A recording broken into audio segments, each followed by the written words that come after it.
আখেরি সালাম লাও ও হে নানা জান, তোমার হোসেন যাই কারবালার ময়দান, তোমার হোসেন যাই কারবালার ময়দান, কারবালার ময়দানে গিয়ে দিব গলা কাটাইয়ে, ঠিক কিনা বলো? কারবালার ময়দানে গিয়ে দিব গলা কাটাইয়ে,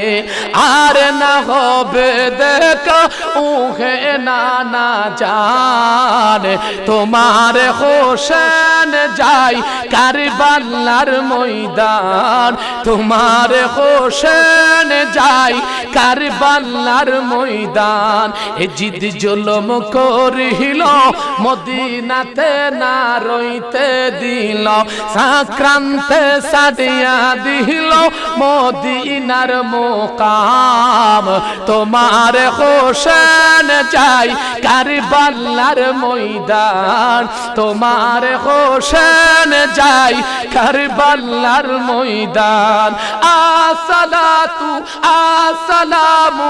এই রুমসাদ হইলাম, হাতে তলোয়ার মুখে কোরআন নিয়ে চলিলাম, আর না ফিরে আসিব না মদিনার মুকাম, তোমার হোসেন যাই কারবালার ময়দান। সালাতুনিয়া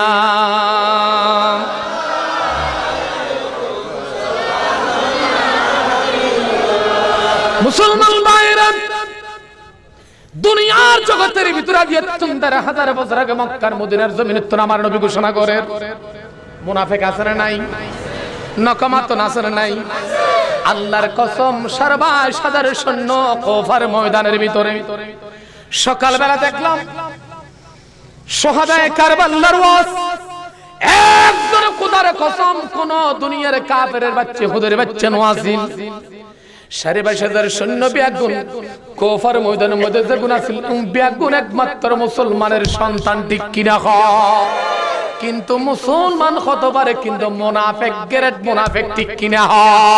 আল্লাহর হাবিব বলে কলা রাসূলুল্লাহ, চিৎকার করে বলেন সাল্লাল্লাহু আলাইহি ওয়াসাল্লাম, মান বা'আতা লাম ইয়াগযু ওয়া লাম ইউহাদ্দিসু বিহি নাফসাহু মা তাআলা শাআবাতিন মিনান নিফাক। আজ ৭৩,০০০ বছর আগে মক্কার মদিনার জমিনে আমার দয়াল নবী হায়াতুন নবী বর্ণনা করেন, বয়ান ফরমা, যেই বান্দা জিহাদকে পছন্দ করে না, জিহাদের ময়দানে তুন ফালিয়ায় যাগই, আলম ওলামা ঠেলে দি, ইমাম হাসান হুসাইনের ঠেলে দি, আমার মদিনা ওয়ালা নবীর ঠেলে দি, যেই বান্দা আল্লাহর বান্দা পুরুর গরে গলিয়ায় যাগই, আমার নবী ডাং মাঝি বান্দারে ওই বেয়াদব দুনিয়া তুন মরণের ওয়ারে ওয়ারে আমি নবী ডিক্লেয়ার করে দিলাম, ইতা হাজার ইবাদত করো, আশুরার দিনের মধ্যে রোজা রাখো, হাজার হাজার তাসবিহ পৃথিবীর মধ্যে ফরক দিবে, নবীর বেলা জিহাদের ময়দানে তুন আগে জিহাদকে পছন্দ করে না, আল্লাহ রাসূল কদে নামাজ পড়তে পড়তে তাই কিন্তু জট বানায় ফেলাইয়ে, তাসবিহ কিন্তু সহজে নসারে, আর নবী কদে দিবে আর ফেলা জিহাদের ময়দানে তুন গইই, ইতা মরিজনের ওয়ারে ওয়ারে ইতার মৃত্যু গান মুনাফিকের মতো মৃত্যু হবে, ঠিক কিনা? আর জোরে সোরে হনা, ঠিক কিনা? হনা আল্লাহর হাবিবের হরজার বড় মুসলিম বিন আকিল হযরত ইমাম হাসান হোসেনের একমাত্র জেঠো ভাই ইমাম হযরত হোসেন আমার রাসূলের রওজার সামনে গিয়ে 200 করে মানে ডেবের বেলা, নানা গো 999 সিঁড়ি ফেলাইলে 1199 তুন কুফার ময়দানে তুন সিঁড়ি ফেলাই, উবাইদুল্লাহ বিন জিয়াদের নেতৃত্বে হামসলের এদিদের নেতৃত্বে হামসলের বারবার যখন চিঠি আসলো আল্লাহর নবীর কদমতায় হযরত ইমাম হোসেন অনুমতি প্রকাশ করে, হযরত ইমাম হোসেন ডাং মাঝে, আমার নানা যতক্ষণ পর্যন্ত আমাকে যাওয়ার জন্য অনুমতি দেবে না অতক্ষণ পর্যন্ত আমি হোসেন কুফার ময়দানে রওনা হব না, ঠিক কিনা? রাসূল মিছে থাকো না, ও নাকামা তাওয়া আর মিছে তা দিয়ে হই না হল এবারও কই আল্লাহ এলা অনহরা হদা হাতি দিয়ে বাজারত ইয়া নোয়া ফিসের মধ্যে গলি কোথায় রংসা গলার আছে না নাই ও নকমা তরওয়া আমার রাসূল সেই ভাষা বলতে পারে না it is the father new Muhammad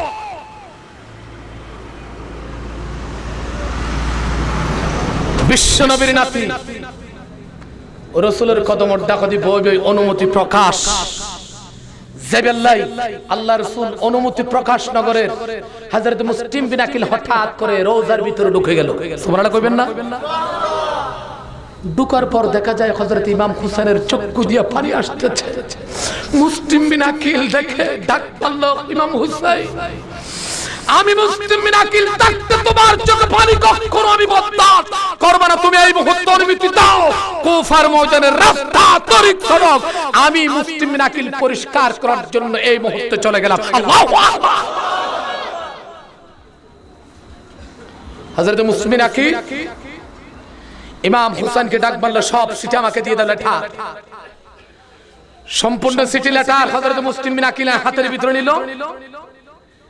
ঘরের মধ্যে গেল কোথায় গেল আরে কথা কোন না কেন কোথায় গেল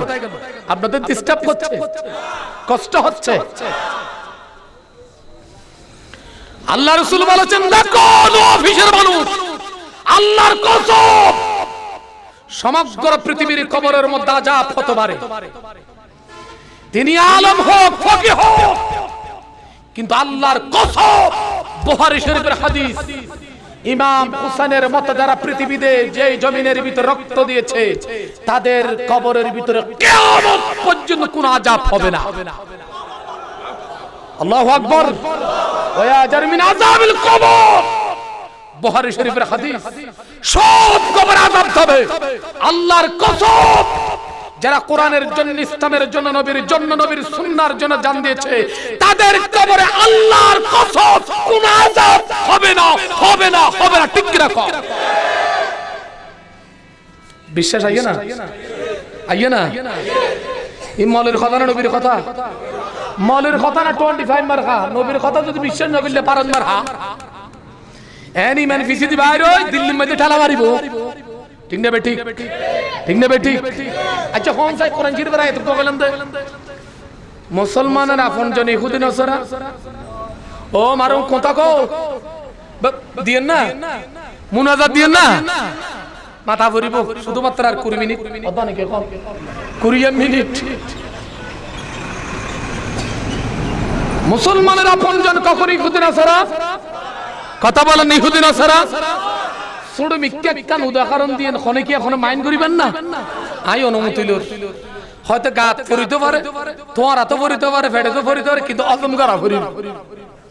আচ্ছা আর এই ফাঁসর সরকার জিয়ান রাষ্ট্র আসিয়ানের নাম কি না কামাতো হয়তো আল্লাহ নাকি হয়তো আল্লাহ নোয়া আর এই পাশের সরকার এদেশের রাষ্ট্রপ্রধান থেকে শুরু করে পৃথিবীর বাংলার জমিনের সব মন্ত্রী মিনিস্টার সেখানে গিয়েছেন এসেছেন মোদি এসেছেন সব বিদেশ লোক আর বিদ্যুৎদের ফানিদের এইদের সেইদের সলদের মালদের এত কিছু করার পরও কিন্তু আমি বলতে যাচ্ছিলাম ওয়ালা তাত্তাখুযুল ইয়াহুদা ওয়ান নাসারা আউলিয়া কোরআন শরীফের আলোকে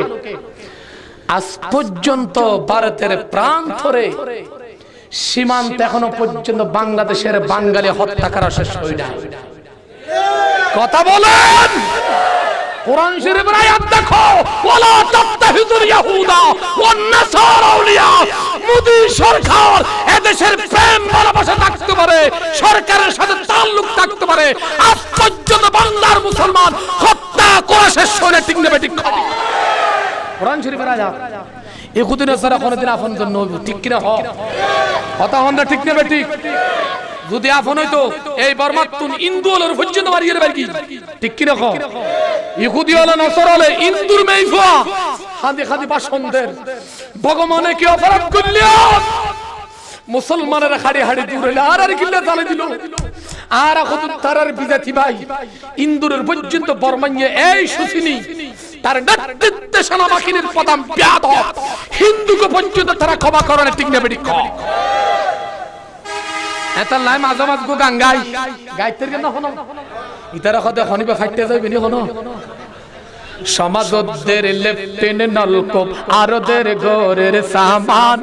আফগানিস্তানত বর্মার জমিনত জোরে মারের মুসলমান ঠিক নেবে ঠিক সমাজদের লেফটেন নলকূপ আরদের গোরের সামান আফগানিস্তানত বর্মার জমিনত জোরে মারের মুসলমান গ্রামীণ ব্যাংক